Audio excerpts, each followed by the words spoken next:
Hello everyone! Today we'll be making apple cider from scratch, which is a really simple and fun process you can do with your family. We like to use old apples for this so we don't waste good ones, and they're a little bit sweeter the older they get.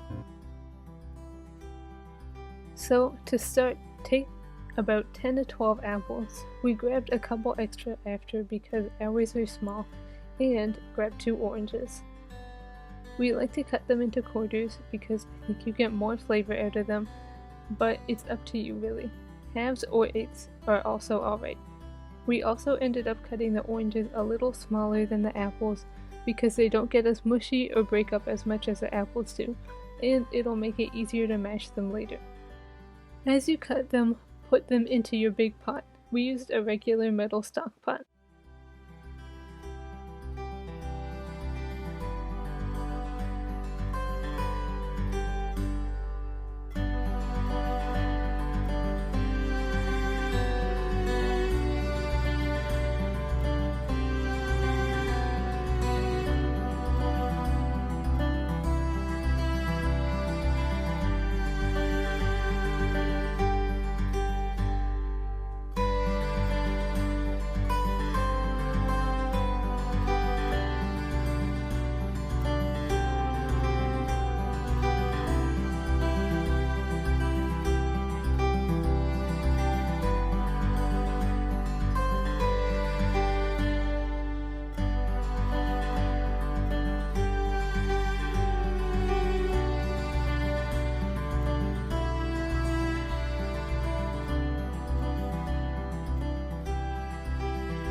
Now's when we're really ready to wing it, which is totally fine because you're basically making a simple stock, just using apples instead of onions and leeks and other vegetables.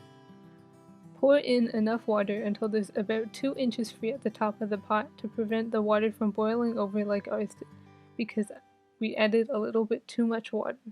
It's not really a big deal if you do put too much in, but it can make the pot stick to the stove, and when you try to strain it, it may get a little more messy or difficult to pour.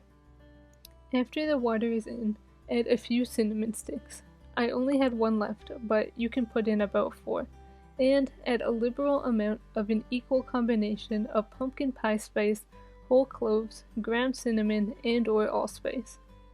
I added in what was left of my pumpkin pie spice and about 2 heaping teaspoons of cinnamon, and we added a little extra teaspoon later after tasting it.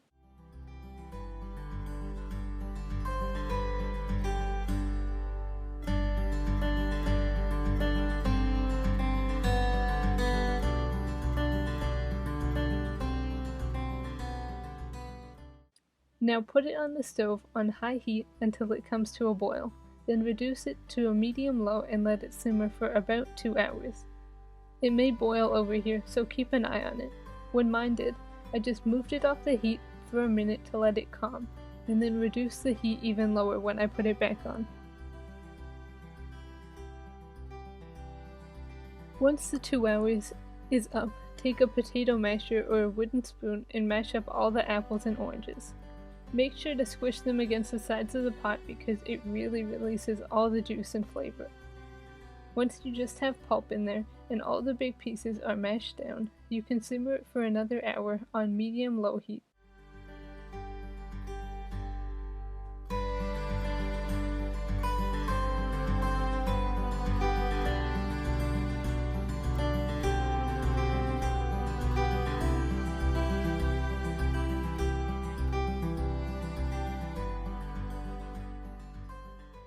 After it's simmered again, either strain it in a big sieve, or you can do this method if you don't have another big enough pot to strain it into. Or do this if the pot is stuck to the stove so you don't risk spilling hot cider on yourself.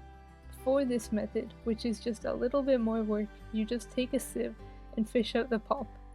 We use the back of the ladle to press any excess juice out before putting the pulp into a bowl so that I didn't lose as much liquid. We like to leave some pulp because the apple chunks taste really good in there, so once we have all the big stuff out, we pretty much just stop there. After that, Add a half cup of brown sugar or sweetener of your choosing, stir it all in, and it's ready to serve. It's good both hot and cold.